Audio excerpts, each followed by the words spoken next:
Bonjour, donc nous allons continuer notre travail sur maths et matrices. Le langage s'est appliqué aux mathématiques. C'est un wikibook. On est dans le chapitre Gauss-Jordan. On est dans la partie l'inverse avec Gauss-Jordan. On a déjà fait cette première partie, donc maintenant on va s'attaquer aux petites études. Alors les petites études, c'est simplement l'étude des fonctions, enfin de quelques fonctions. Alors on introduit toujours le fichier de base.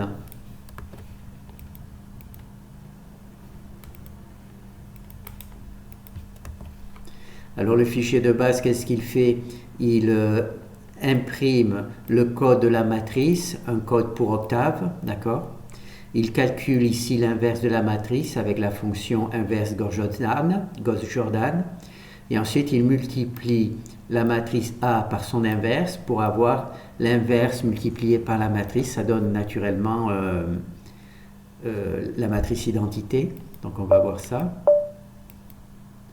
Donc là, c'est le code pour le format de octave. Donc là, on a une matrice au format octave pour pouvoir en calculer l'inverse.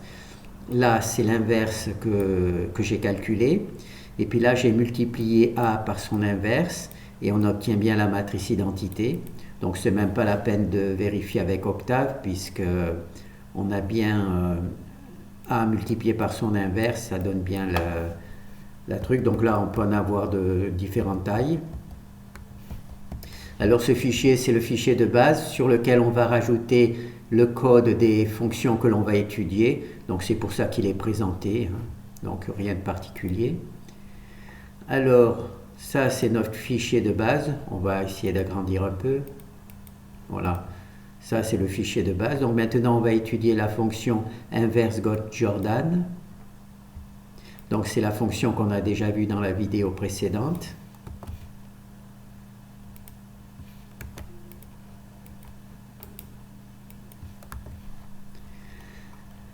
Alors ça, c'est la version sans l'aide des debugs. Donc on voit le code réel de la matrice inverse Gauss-Jordan. On l'a déjà vu précédemment. Alors l'algorithme qui est utilisé pour résoudre ce problème, on crée une matrice A. D'accord? Une matrice A qui a par exemple A, B, C, D, E, F, G, H, I, voilà, qui a ses coefficients. On lui ajoute, enfin, on lui joint une matrice identité, d'accord, 0, 0, 0, 0, 0, 0. Donc là, on y a joint, là c'est l'algorithme dont je vous parle. On crée notre matrice A. On associe à cette matrice, enfin on lui adjoint une matrice identité. À partir de là, on lui applique l'algorithme Gauss-Jordan. L'algorithme Gauss-Jordan va nous donner la matrice A va se transformer, donc là c'est la matrice identité, d'accord, ID pour identité. Donc Gauss-Jordan va transformer la matrice A en matrice identité. 1, 1, 1, 0, 0, 0, 0, 0, 0. Et la matrice identité, il va la transformer en l'inverse de A. D'accord? C'est l'inverse de A. Donc on va avoir A', B', C', D', E', F', ensuite G', H' et I'. Voilà. Donc ça c'est l'algorithme. On crée une matrice A, on lui adjoint la matrice identité, ensuite on applique Gauss-Jordan. Gauss-Jordan va nous donner ici la matrice identité. Il va transformer la matrice A en matrice identité et sur la deuxième partie de la matrice, il va y avoir l'inverse. Donc ça, c'est l'algorithme qui va être utilisé dans le truc. Donc, on voit ici les commandes. Ici, peut-être que vous vous rappelez, cette fonction crée la matrice identité. D'accord ? Alors ici, c'est la fonction qui copie parce que c'est un C surligné. Elle copie A et B dans AB. D'accord? Alors A ici, c'est A naturellement. B, c'est la matrice identité. Et elle copie donc la matrice A avec la matrice identité, donc cette fonction nous crée cette matrice-là, celle-là que je viens de vous montrer, d'accord? AID, d'accord? Ensuite, ici, il y a l'algorithme Total Pivoting. Lui, il va simplement sélectionner les bons pivots et mettre 0 sous les pivots et au-dessus des pivots. Donc là, c'est juste le truc. Par contre, tous les coefficients seront mélangés, hein, c'est-à-dire que les lignes et les colonnes ne seront pas dans le bon ordre. C'est pour ça qu'on va appeler cette fonction qui trie les colonnes, d'accord? C'est le C qui trie les colonnes, et elle trie les colonnes de AID. Ensuite, il faudra trier les lignes, donc c'est cette fonction qui va trier les lignes. Et ensuite, cette fonction va copier l'inverse de A dans la matrice inverse de A, d'accord? Donc on va récupérer, on a donc le résultat, le résultat, ça va être cette matrice. Et bien nous, on va récupérer cette matrice et on va la mettre ici, on va la séparer de la matrice identité, puisque ça ne sert à rien d'avoir une matrice avec une matrice identité devant, d'accord? Et là, on aura vraiment la matrice inverse. Et c'est cette fonction-là, elle récupère de la matrice ID la matrice inverse, d'accord? Elle récupère la partie droite de la matrice, de cette matrice-là, d'accord? Voilà. Donc, et ensuite, on efface. Donc ça, je l'avais déjà présenté cette fonction. On peut peut-être faire un exemple. Donc oui, on l'avait fait. Donc il n'y a rien de particulier. On crée la matrice, on l'inverse et on vérifie le truc. D'accord? Donc là, on va voir, là on a vu de manière textuelle la fonction inverse Gauss-Jordan. Maintenant, on va la voir de manière visuelle. Vous avez, j'espère vous rappeler ce que ça veut dire. Ça veut dire qu'on va voir les calculs intermédiaires. Ça va nous permettre de... Mais c'est bien que vous ayez vu le texte d'abord pour savoir à quoi ça ressemble. Ça va ressembler. Ah, j'ai fait une erreur. Là, je veux garder cette partie-là parce que la nouvelle, il y a tout le code dans la fonction Gauss-Jordan. Voilà. Il y a tout le code qui permet de débugger ces trucs, donc on ne comprend plus. Donc c'est pour ça que j'ai gardé ici, où là il y a juste la fonction, le code. Donc si je dois revenir, ça me permettra de vous montrer correctement directement. Donc là on va lancer tout simplement l'exemple. Alors là on choisit une matrice A. Là, on crée la matrice I2, la matrice identité. Donc là, c'est la fonction ici. Donc, on est ici, on crée la matrice identité.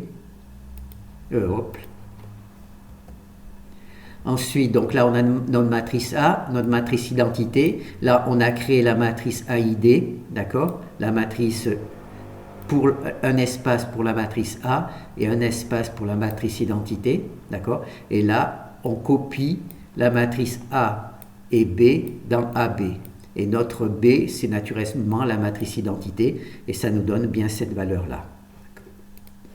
C'est là, c'est cette fonction-là. D'accord? Là, on est à ce niveau dans notre travail. Et au niveau du truc, on est à cette partie-là. On a déjà créé la matrice identité. Donc là, on utilise l'algorithme Total Pivoting Gauss-Jordan. Pardon. Où c'est qu'il est passé? Voilà. Donc là, on utilise l'algorithme Gauss-Jordan. Et là, ça nous donne la matrice identité fausse un peu le visuel parce qu'on croit que tout est en ordre. En fait, toutes les colonnes sont dans le désordre. D'accord? Sauf un cas imprévisible où il n'y a pas eu de changement de colonne, mais en règle générale, il y a le changement de colonne. Et s'il y a changement de colonne, eh bien, cette matrice-là, même comme Gauss-Jordan, quand il est appliqué, il est obligé de mettre cette matrice-là sous forme d'une identité. D'accord? Mais on n'a pas tenu compte du changement de colonne. Donc là, on va voir. Donc, eh ben oui, c'est pas de chance. Juste que j'enregistre, les colonnes sont dans le bon ordre. Ah, ensuite, je vais vous en faire une autre où il n'y aura pas les colonnes dans le bon ordre. Hein. Ça, c'est rigolo. Juste que j'en parle. Vous voyez, c'est le hasard. Certains n'y croient pas, mais il faut y croire. Là, j'aurais eu les 6 chiffres du loto dans le bon ordre. D'accord? Donc là, il n'y a pas eu de changement de colonne pour résoudre cette matrice.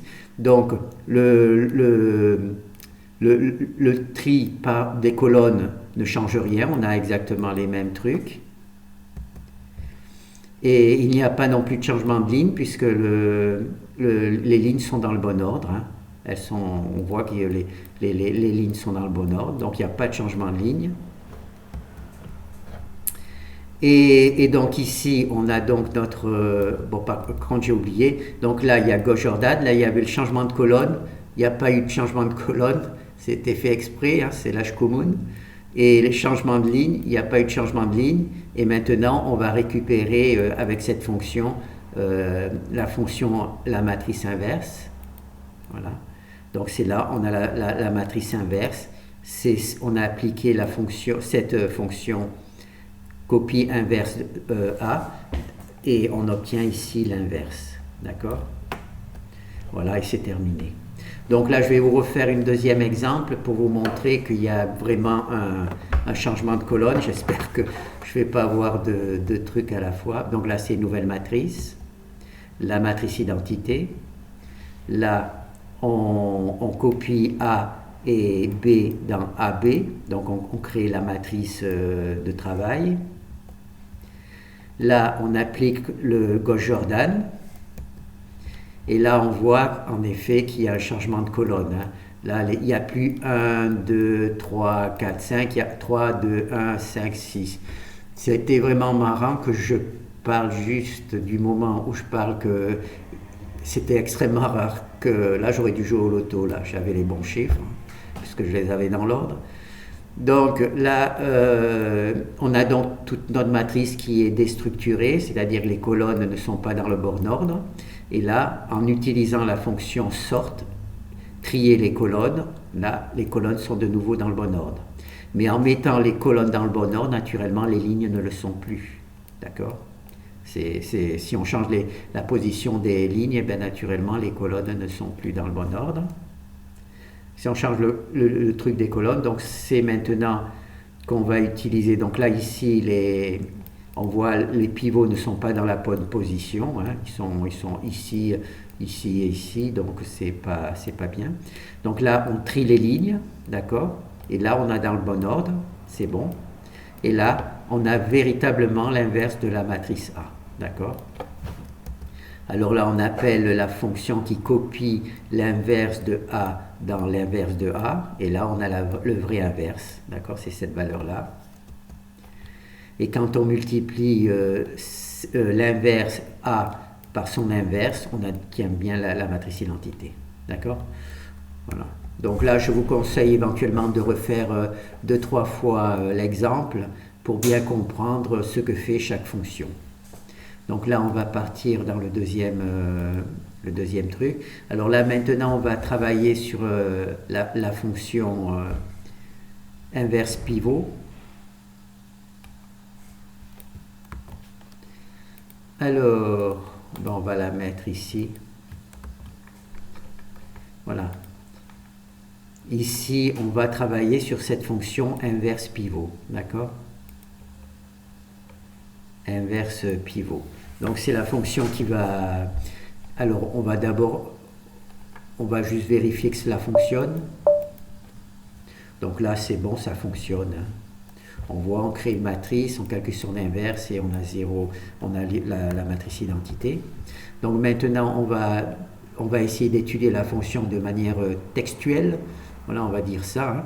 Donc la fonction inverse Gauss-Jordan pivot, c'est pas la fonction inverse Gauss-Jordan. Hein, c'est la fonction inverse Gauss-Jordan, elle est ici, d'accord.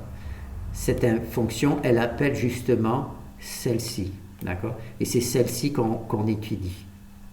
Alors cette fonction, elle est en deux parties, deux boucles while, d'accord? Alors la première boucle while, il suffit de lire, hein. On choisit le meilleur pivot dans la matrice, on choisit le meilleur pivot.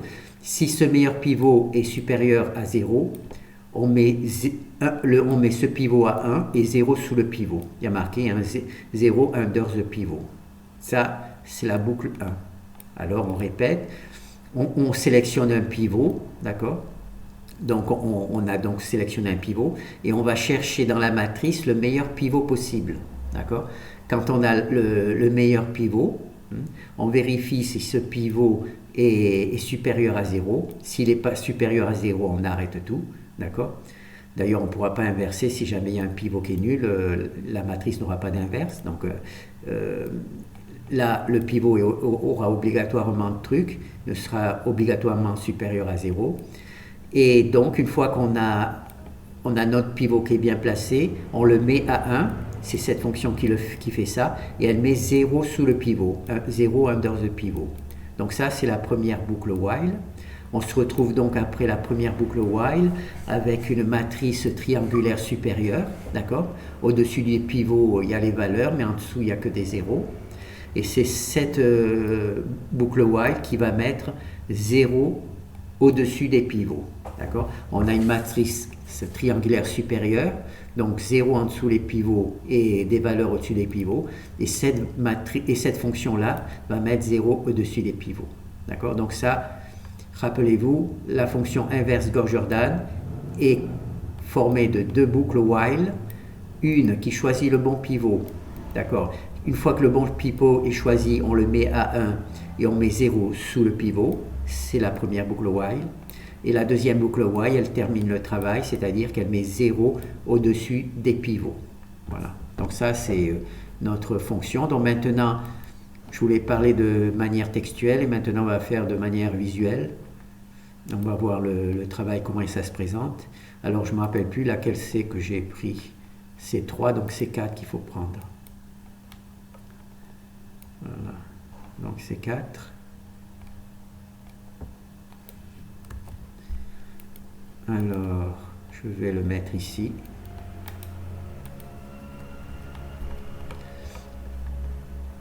Donc, on travaille ici. Bon, là, c'est très difficile à voir parce qu'il y a la fonction est un peu abîmée parce qu'il y a tous les trucs de debug.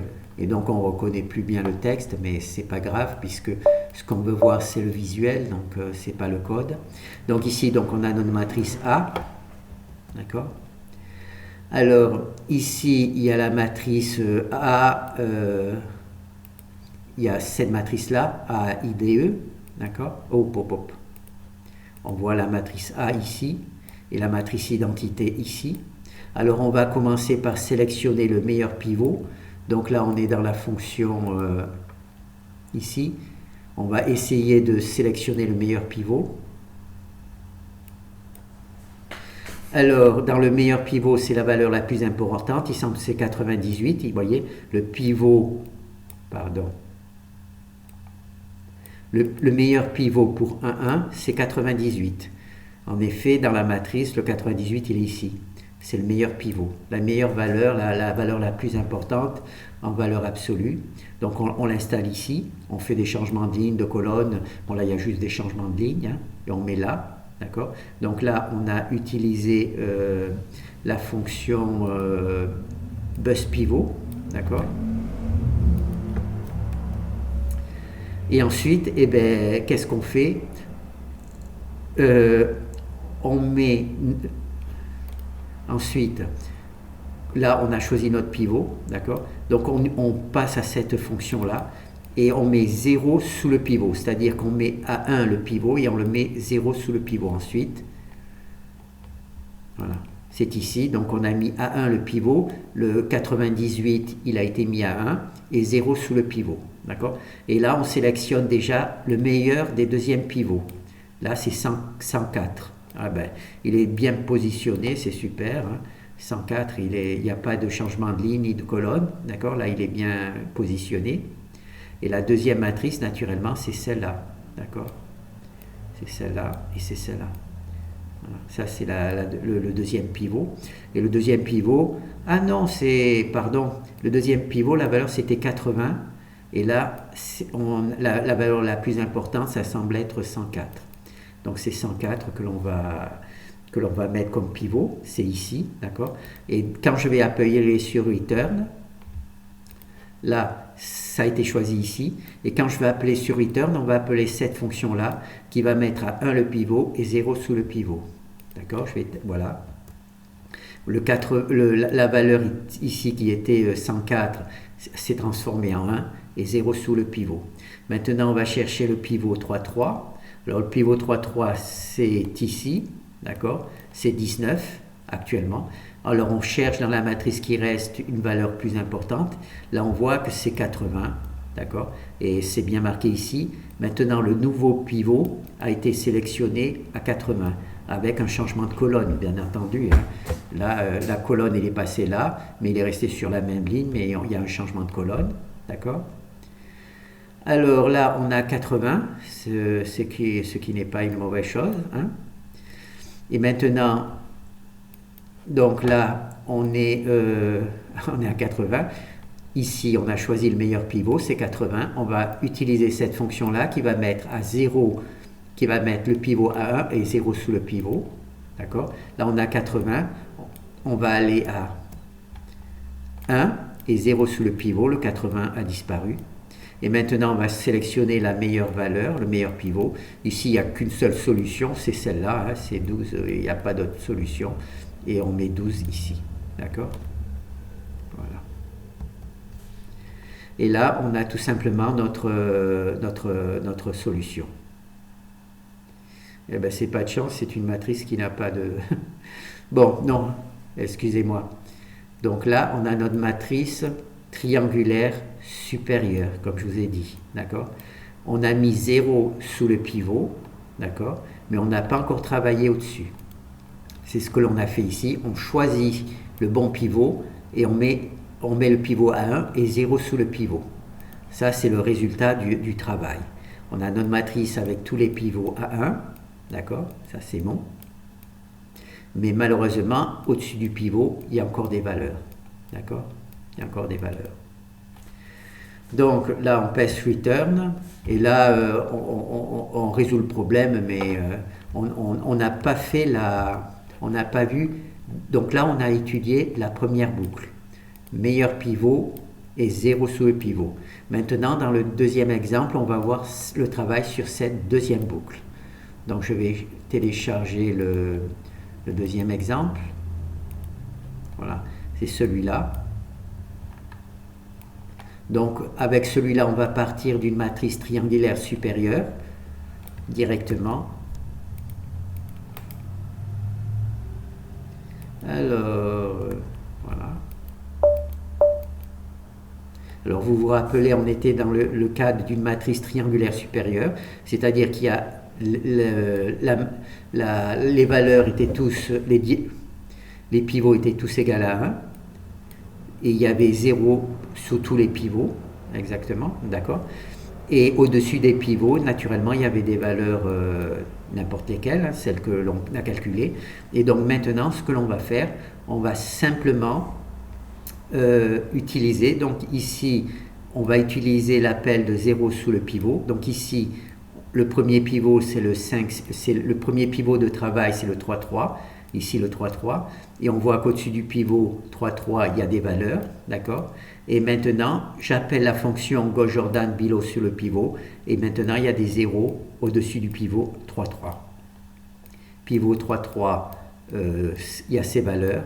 Et ensuite, après l'appel de cette valeur, on appelle là. Donc là, on est dans la boucle while. Où c'est que je suis parti? Voilà. Donc là, on est dans cette... Ah, c'est pas bon, c'est pas la bonne. Voilà, on est dans la boucle while ici. On met 0 au-dessus du pivot. D'accord, on fait appel à cette fonction. Elle est d'ailleurs écrite ici. Donc là, j'ai travaillé sur le pivot 3,3. Donc là, c'est bon pour le pivot 3,3. Donc maintenant, il faut que je travaille sur le pivot 2,2. D'accord? Voilà, là, on est sur le pivot 2,2. Donc on a, au niveau de 2, il y a bien une valeur au-dessus qui n'est pas nulle. On applique la fonction ici Gold-Jordan et on met 0 au-dessus du pivot. La fonction Gold-Jordan qui est ici, hein, cette boucle while. D'accord? Alors là, on a 0, et puis ensuite là, c'est terminé, puisqu'il n'y a plus de... Voilà, et puis là, on résout le problème, on sort de l'algorithme. Voilà. Donc là, on a donc vu de manière visuelle et textuelle, pour essayer de comprendre comment fonctionne cette fonction, d'accord? Inverse, Gold-Jordan, pivot. Alors, elle est séparée en 2 sections, d'accord? La première section, c'est une boucle while qui choisit le meilleur pivot possible, d'accord? S'il n'est pas nul, elle met 0, elle pose le pivot à 1 et elle met 0 en dessous, d'accord? Donc ça, c'est la première boucle while. On finit par trouver une matrice triangulaire supérieure, et cette matrice triangulaire supérieure est travaillée ici, et on met dans ce travail, il va y avoir des zéros sous le pivot. Donc on va transformer notre matrice triangulaire supérieure en matrice identité, d'accord? C'est la matrice, voilà.